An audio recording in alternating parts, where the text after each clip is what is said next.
माझ्या महाराष्ट्रातील बांधवांनो, भगिनींनो आणि मातांनो, नमस्कार. जय महाराष्ट्र. मध्ये मध्ये आपल्याला मी भेटत असतो आणि आपल्याला सुद्धा आता ह्या माझ्या भेटण्याची सवय झालेली आहे.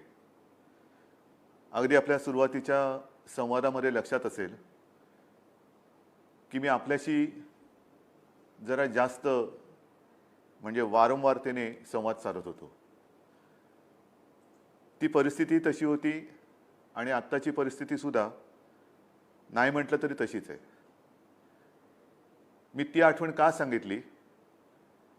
कारण तेव्हा बोलताना मी असं म्हणालो होतो की कदाचित ज्या ज्या वेळेला मी आपल्याशी असा संवाद साधतो तेव्हा आपल्या मनामध्ये एक भीती उत्पन्न होत असेल. जसं पूर्वी बागुलबुवा दाखवला जायचा, तसं मी काही बागुलबुवा नाही आहे. मी आपलाच एक कुटुंबीय आहे.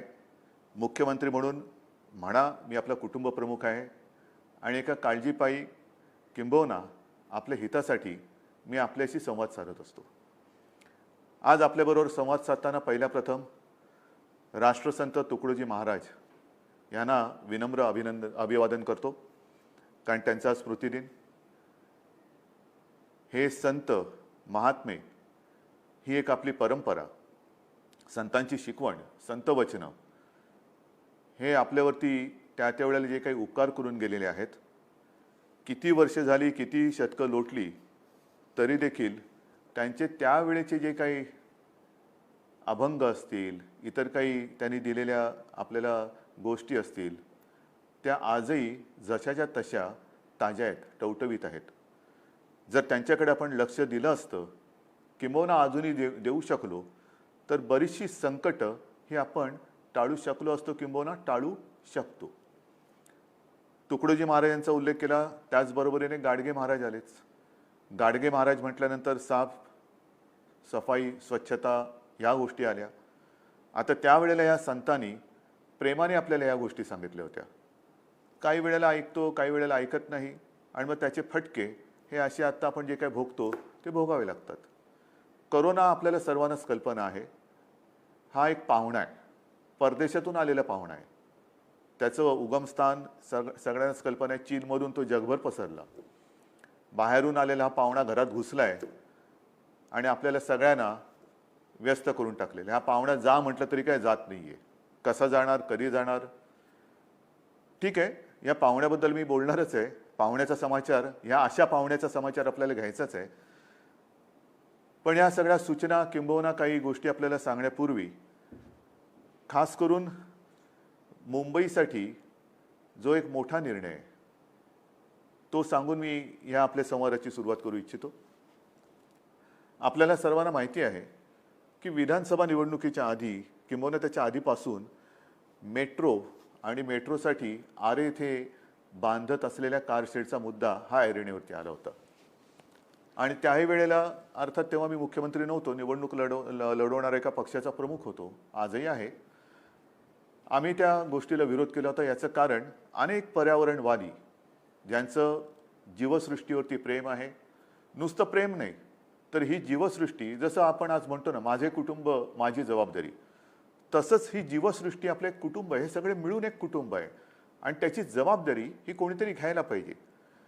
आंदोलनं झाली, विरोध झाला, रेटून नेलं गेलं, रातोरात झाडं कापली गेली आणि त्या जे सत्याग्रही होते त्या सत्याग्रहींवरती गुन्हे दाखल केले गेले. आपल्या मंत्रिमंडळाने निर्णय घेतलेला आहे की त्यावेळेला ज्यांनी पर्यावरणासाठी जो सत्याग्रह केला, जे आंदोलन केलं, त्या पर्यावरणवाद्यांवरचे सर्व गुन्हे हे सरकार मागे घेत आहे. तसे आदेश सुद्धा झालेले आहेत. हे मागे घेतल्यानंतर तुम्ही म्हणाल, अहो पण ते आरे कारशेडचं काय, ज्याच्यासाठी आंदोलन केलं, सत्याग्रह केलं, त्याचं काय आहे ना, त्याच्याबद्दल सुद्धा सांगतो.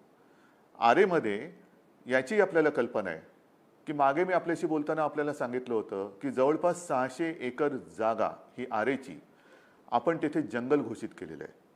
हां, जंगल घोषित केल्यानंतर याचा अर्थ असा नाही की तिथे ज्या काही गोष्टी आता आदिवासी आहेत, आदिवासी पाडे आहेत, काही तबेले असतील, आणखीन काही गोष्टी, तिथल्या कोणाच्याही अधिकारावरती किंचित सुद्धा गदा येऊ न देता आपण हे जंगल घोषित केलं.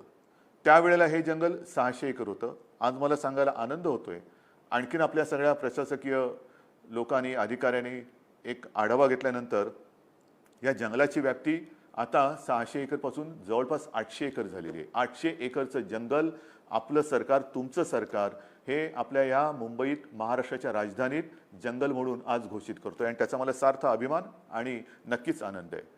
हे असं कुठेही जंगल नसेल जगाच्या पाठीवरती. शहरामध्ये जंगलात शहरं होत आहेत, पण शहरात जंगल होत नाहीये. हे एक बोलाची कडी आणि बोलाचा भात नाहीये. जे आहे ते टिकवणं आणि मग उरलेल्या जागेत विकास हा एक महत्त्वाचा भाग आहे. पण तरी देखील आरे कारशेडचं काय, आरेमध्ये जंगल केलं, कारशेडचं काय, त्याच्याहीबद्दल सांगतोय. निर्णय झालेला आहे. आरे कारशेडमध्ये गेल्या वेळेला जेव्हा काही बातम्या येत होत्या तेव्हा असं ठरलं होतं की आरेमध्ये कारशेड होणार नाही. त्याच्याबद्दल इतरत्र कुठेतरी आपण जागा बघू. मग मुद्दा आला की अहो पण तिकडे खर्च केलाय त्याचं काय, एवढा खर्च झालाय, हा खर्च कोणाच्या डोक्यावरती येणार, मग अमुक एक झाले त्याचं काय होणार. सगळ्याची उत्तर आहेत. याही गोष्टीबद्दल मला सांगायला आपल्याला आनंद होतोय की आरेची जी कारशेड होणार होती ती कारशेड आता कांजूरला होणार. मग किंमत किती, भरपूर किंमत होणार.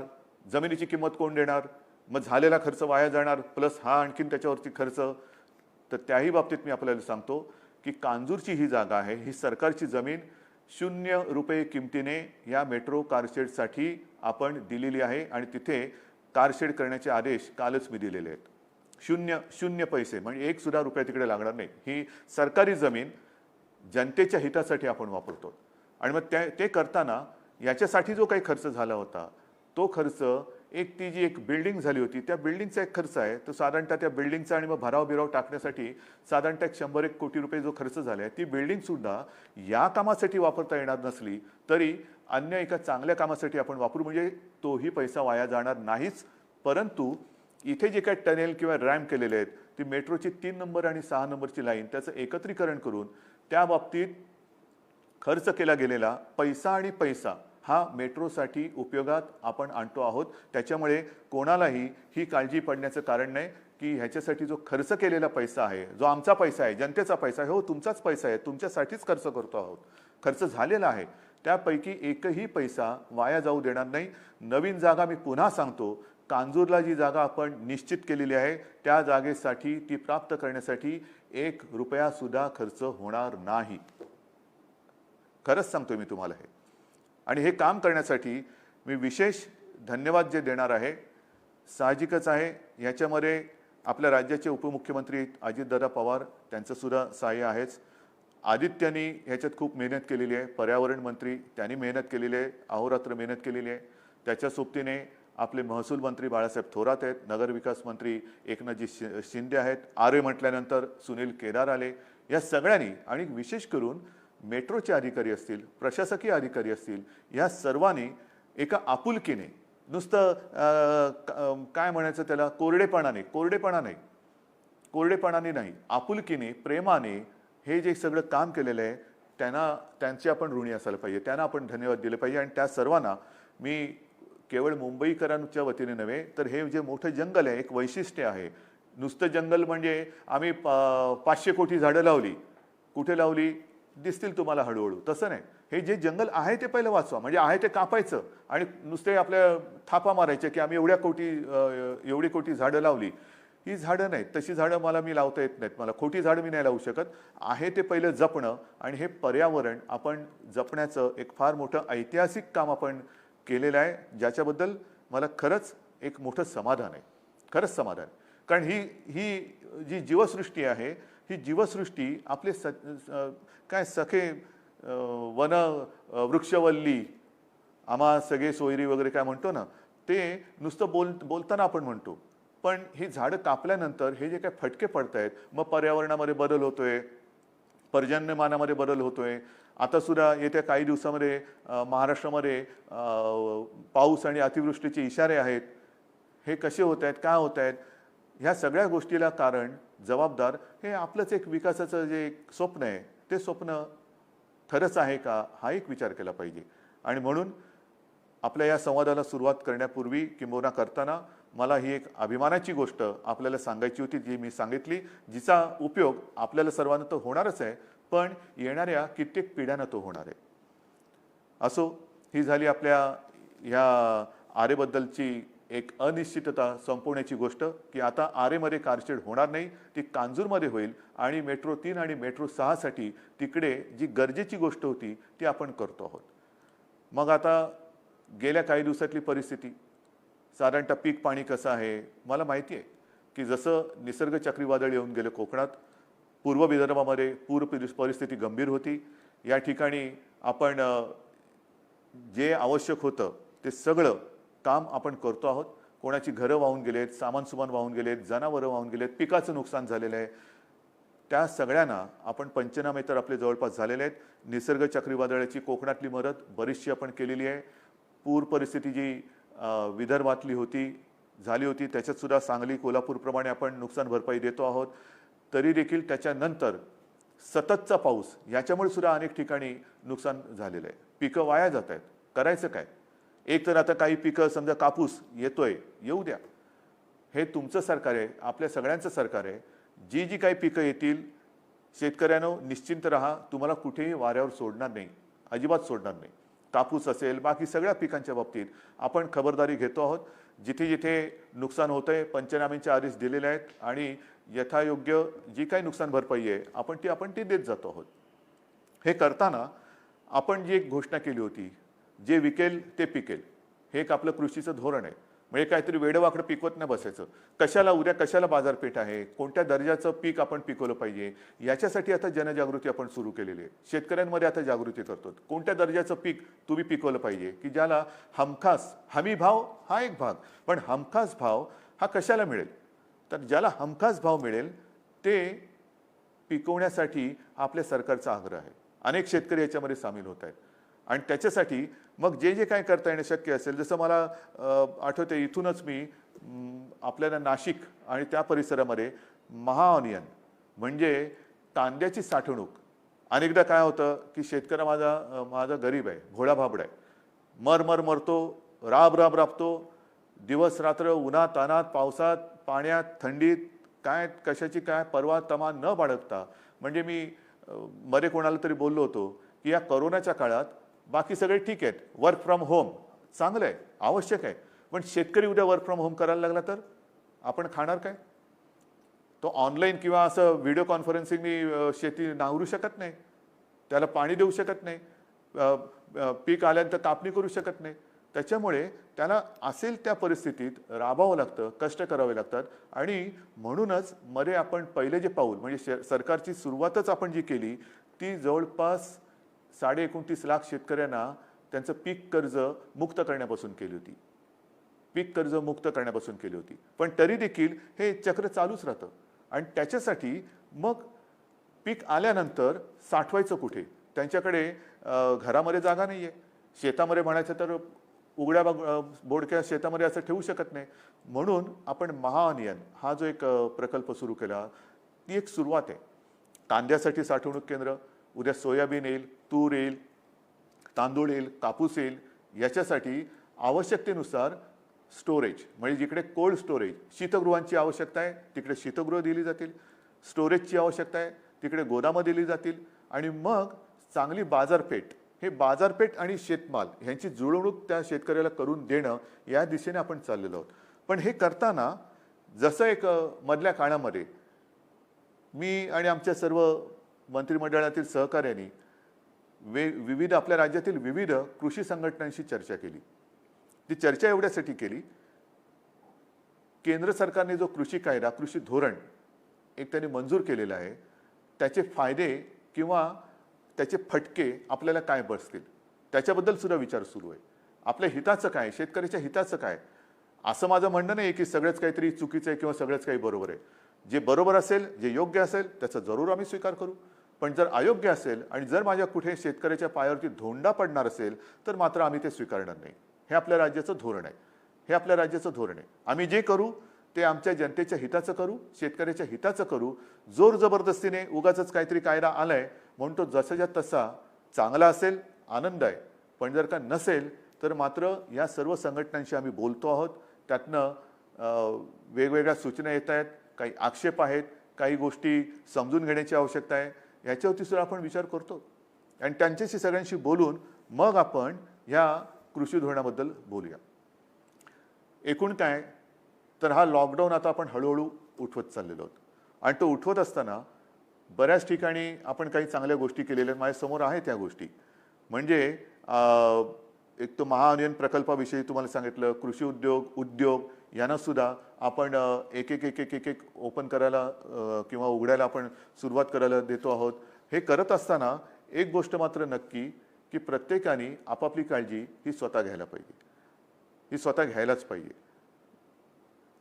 हे सगळे उद्योगधंदे सुरू होताना सरकार काय करते, तर साधी गोष्ट आहे, आपल्याला आवश्यकतेनुसार आपण कोविडसाठी, कोरोनासाठी, म्हणजे कालच मी वाशिम येथे RT-PCR लॅबचं एक व्हिडिओद्वारे लोकार्पण केलं. वाशिम म्हणजे सुरुवातीला जिथे आपल्याकडे एखाद दुसरी ही लॅब होती, आता त्या लॅबमध्ये आपण किती भर घातलेली आहे. जवळपास 450च्या आसपास सरकारी आणि त्याच्यात 100च्या आसपास खाजगी ही चाचणी केंद्र आपण आज राज्यभर सुरू केलेली आहेत. खूप मोठ्या प्रमाणावर करतोय. मोठ्या प्रमाणावरती आपण रुग्णशय्या वाढवतोय, बेड्स वाढवतोय, व्हेंटिलेटरची वाढ करतोय, सगळ्या गोष्टी करतोय. कर्जमुक्ती जशी आपण केलेली आहे, विक्रमी कापूस खरेदी जशी केलेली आहे, मध्ये जी काही संकट आले आहेत त्याच्यात आपण पंचनामे करून नुकसान भरपाई जशी देतो आहोत, तशाच काही ज्या आपल्या योजना आहेत. उदाहरणार्थ आपण शिवभोजन, जी मूळ योजना आपली 10 रुपयात थाळी, ती आपण ह्या काळामध्ये 5 रुपयात थाळी केलेली आहे. आणि त्या 5 रुपये थाळीमध्ये शिवभोजनाच्या अंतर्गत आजपर्यंत जवळपास, म्हणजे करोनाचा काळ सुरू झाल्यापासून आजपर्यंत मी आपल्याशी बोलतोय तोपर्यंत साधारणतः 2,02,00,000 थाळ्या ह्या वितरित झालेल्या आहेत. 2,02,00,000. हे आपण नाही म्हटलं तर मोठं एक काम करतो, मोठं काम करतो.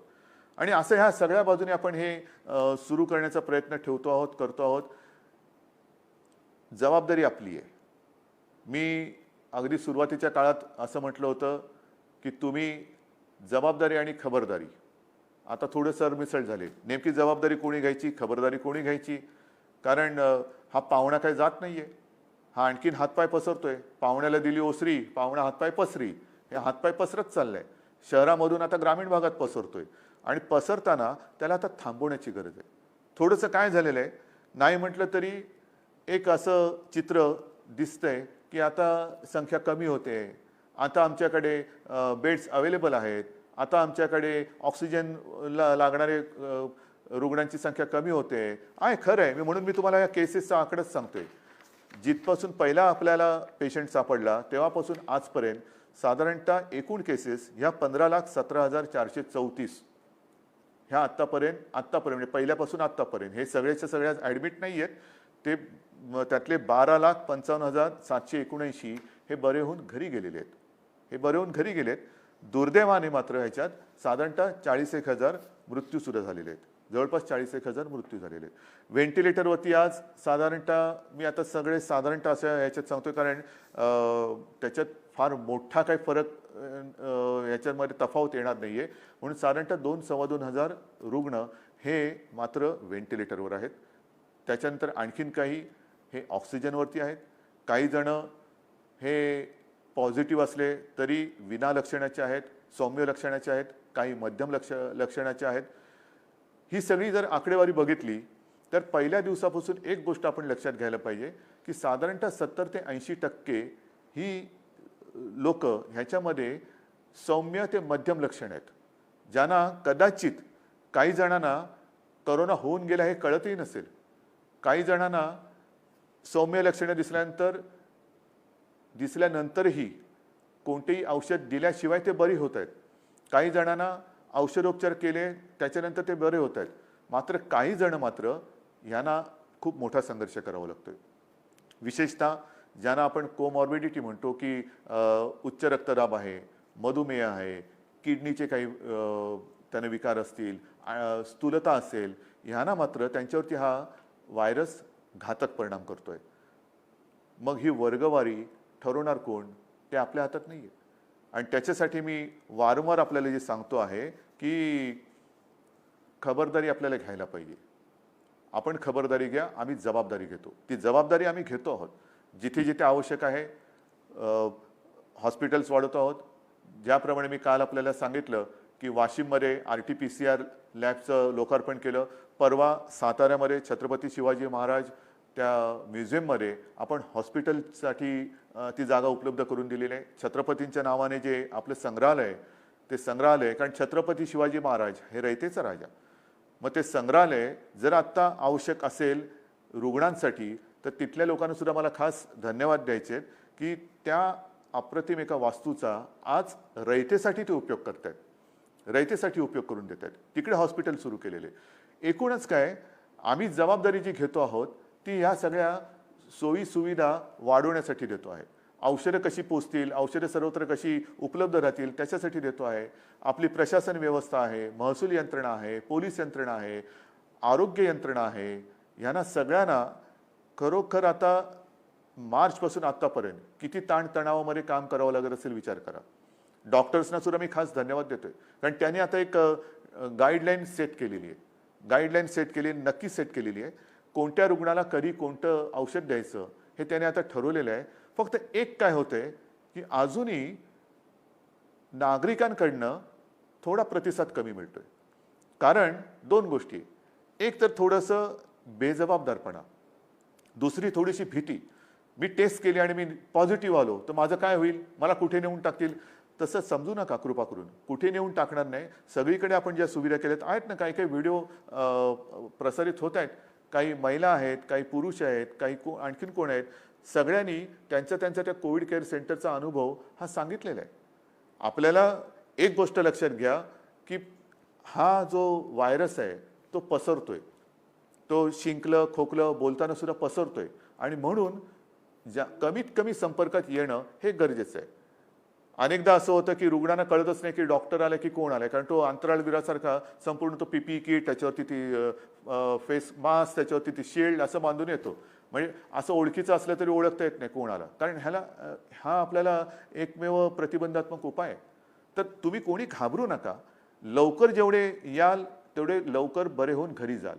जेवढं तुम्ही अंगावर काढाल तेवढा तुम्ही स्वतःचा जीव तर धोक्यात घालतातच आहात, पण दुर्लक्ष करून जर कोणी पॉझिटिव्ह असेल तर तुम्ही जेवढा उशीर कराल तेव्हा तुमचा जीव धोक्यात घालताय आणि तुमच्या माध्यमातून तुमच्या कुटुंबाला संसर्गित करून कुटुंबाचा जीव धोक्यात घालताय. आणि म्हणून मला असं वाटतं की लवकर जर का कोणाला अशी शंका आली तर टेस्ट करून घ्या. टेस्ट केलं, पॉझिटिव्ह आलं म्हणजे बापरे बोलण्याची अजिबात गरज नाहीये.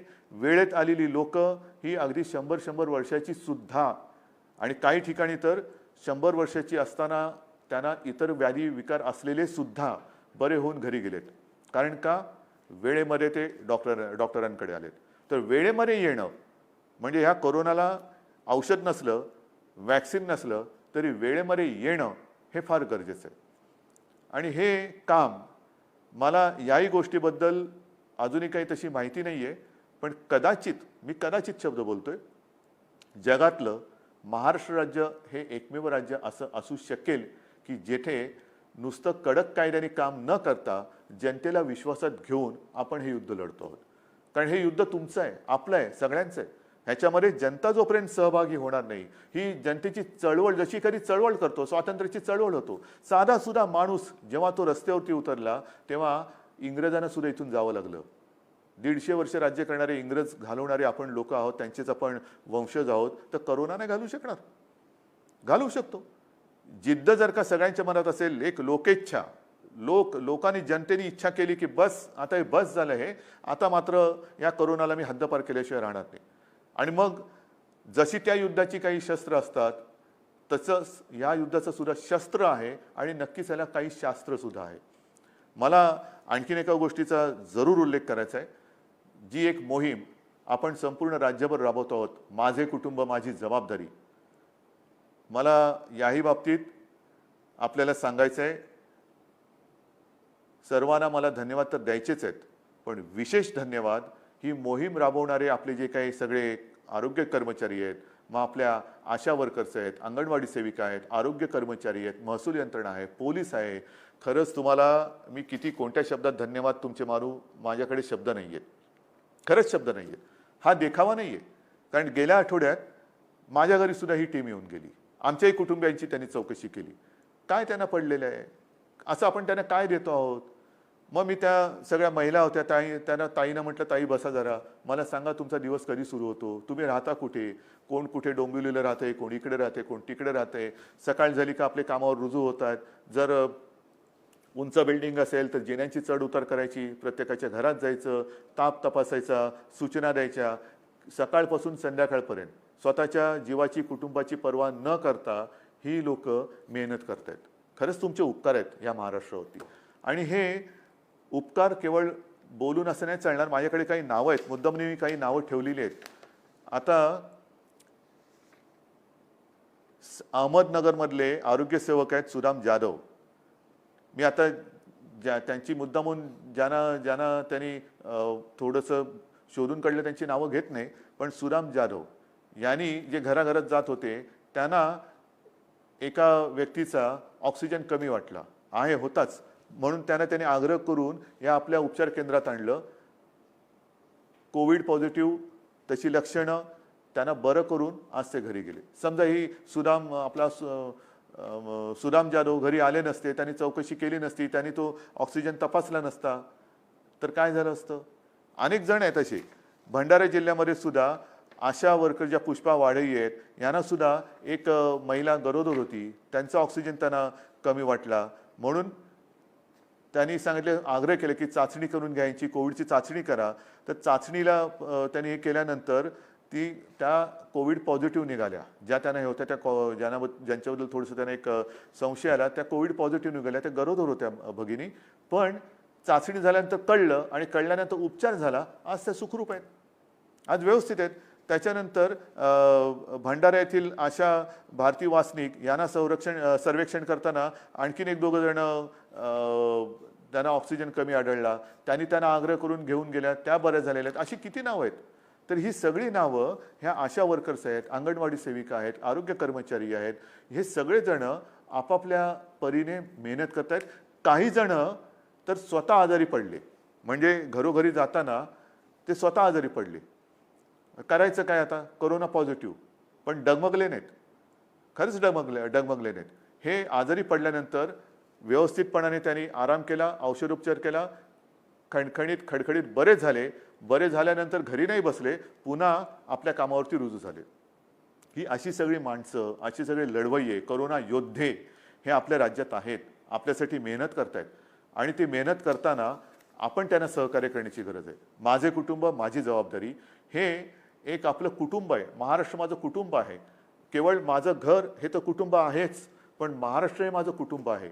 आणि ते करताना आपण चार चौघात फिरताना सुद्धा काय करायला पाहिजे, जी त्रिसूत्री तुम्हाला सांगितलेली आहे, मास्क बरोबर घालणे. आज मी एकटा आपल्याशी बोलतोय म्हणून मी मास्क घातलेला नाही, नाहीतर मी या ऑफिसमध्ये बसताना कोणालाही भेटत असलो तरी मास्क व्यवस्थित घालतो. मास्क घालणे म्हणजे अर्धवट नाही. अनेकांना कळतच नाही की याला दाढी आले का मास्क लावलाय. मग नंतर कळतं रे पिवळ्या रंगाची दाढी कशी असेल, हिरव्या रंगाची दाढी कशी असेल. हा मास्क आहे, पण ते मास्क आहे तो काय गॉगल नाही असं स्टाईल म्हणून वर ठेवायला. तो बरोबर नाक आणि तोंड हे कव्हर करणं, आणि ते सुद्धा घट्ट. आता सुद्धा मी आपल्याशी बोलताना तोंडाला हात लावत नाहीये, बाजूनी हे करतोय, कारण तोंडाला हात लावण्याची सवय सुद्धा आपल्याला मोडली पाहिजे. काही सवयी आपल्या जरूर मोडल्या पाहिजेत. तर आपला मास्क हा व्यवस्थित लावला पाहिजे. विशेषतः चार चौघात फिरताना आपण तर मास्क घातलाच पाहिजे, पण आपल्याशी बोलणारा जो आहे त्याला सुद्धा जर का त्याच्या तोंडावर मास्क नसेल. अनेकांना काय सवय आहे की इकडे तिकडे फिरताना मास्क घालतात आणि बाजूला जवळ येऊन मास्क घालून मी काय म्हणतो, अरे काही बोलायचं तू काही म्हण, पण मास्क तोंडावर घालून म्हण. मी काय म्हणतो तर त्याला सांग पहिलं मी काय म्हणतो, मास्क तोंडावर घाल. तर नाक आणि तोंड हे झाकून ठेवलं पाहिजे. कारण आपण मास्क घातला असला आणि त्यांनी मास्क काढला असला तरी एक लक्षात घ्या की आपण नाक आणि तोंड बंद ठेवलेलं असलं तरी आपले डोळे उघडे आहेत. म्हणजे डोळे उघडे म्हटल्यानंतर त्या उघड्या डोळ्याने बघितलं पाहिजे की ह्याचा मास्क खाली आहे, आणि त्याला सांगायला पाहिजे की तू मास्क तुझा नाकावर तोंडावरती घे. कारण हा कोरोनाचा जो व्हायरस आहे तो डोळे, नाक आणि तोंड यातून आपल्या शरीरात जातो. हात स्वच्छ धुत राहा. का धुत राहा, आपल्याला कल्पना आहे जे नवीन नवीन आता अभ्यास येत आहेत, रिसर्च येत आहेत, त्यानुसार विविध पृष्ठभागावरती हा व्हायरस किती काळ जिवंत राहू शकतो. काही तासांपासून म्हणजे 1-2 तासापासून 72 तासापर्यंत हा जिवंत राहू शकतो, असा प्राथमिक निष्कर्ष आहे. काही जण म्हणतात की हा एअरबॉर्न आहे, म्हणजे हवेतनं सुद्धा पसरतो. तर हात स्वच्छ का धुत राहायचं? कारण मानवी त्वचेवरती हा व्हायरस जवळपास 9 तास जिवंत राहू शकतो. 9 तास.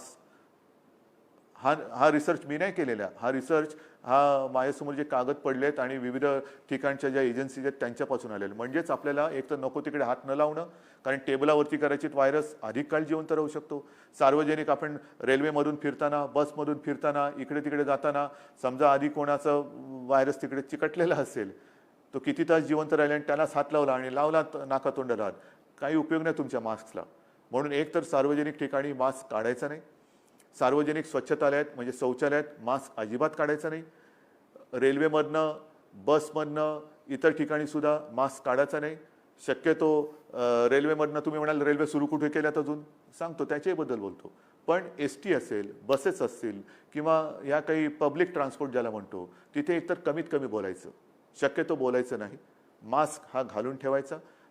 लावल्यानंतर हात धुतल्याशिवाय राहायचं नाही. जे मी संतांचं म्हटलं होतं, संत वचनं, ती परंपरा आहे आपली. लहानपणी मला आठवते घरी आल्यानंतर होती, स्वतः बाळासाहेब किंवा माझे आजोबा, आम्ही शाळेतनं आल्यानंतर खेळून आल्यानंतर जा पहिला बाथरूममध्ये हातपाय धु, कपडे बदल. हेच तर कोरोना सांगतोय, हातपाय धु, कपडे बदल. पण ह्या गोष्टी ते जे आपल्याला प्रेमाने सांगायचे ते ऐकत नव्हतो आपण. आता आपल्याला हे करावं लागते, नाहीतर त्याचे फटके बसतात. रेल्वे सुद्धा आज आपण राज्यांतर्गत रेल्वे सुरू केलेले आहेत. आपण लोकलसाठी त्याची वारंवारता वाढवून मागण्यासाठी मागणी केलेली आहे. कारण मला गर्दी नको आहे. सगळ्यांनाच लोकलनी जायचंच आहे. लोकलशिवाय जाणार कसं? कारण आता रेस्टॉरंट्स ओपन केलेली आहेत. जिमवाल्यांची मी बोलतोय, त्यांना सुद्धा काही नियमावली आपल्याला द्यावी लागेल. कारण सगळ्यात जास्त आपण ज्याला हार्टचा पंपिंग रेट वाढणं हा जिममध्ये होतो. मग त्याच्यातनं आपला श्वासोच्छ्वास हा जास्त जोरात होतो. म्हणजे ते जर कोणी कोविड पॉझिटिव्ह असेल तर तो जास्त त्याचा, आपण क्रिकेटमध्ये म्हणतो ना थ्रो, तर तो श्वासोच्छ्वास वाढल्यानंतर त्याचा थ्रो पण जास्त जाणार. मग ती आपण काय हे घेणार आहोत, खबरदारी घेणार आहोत.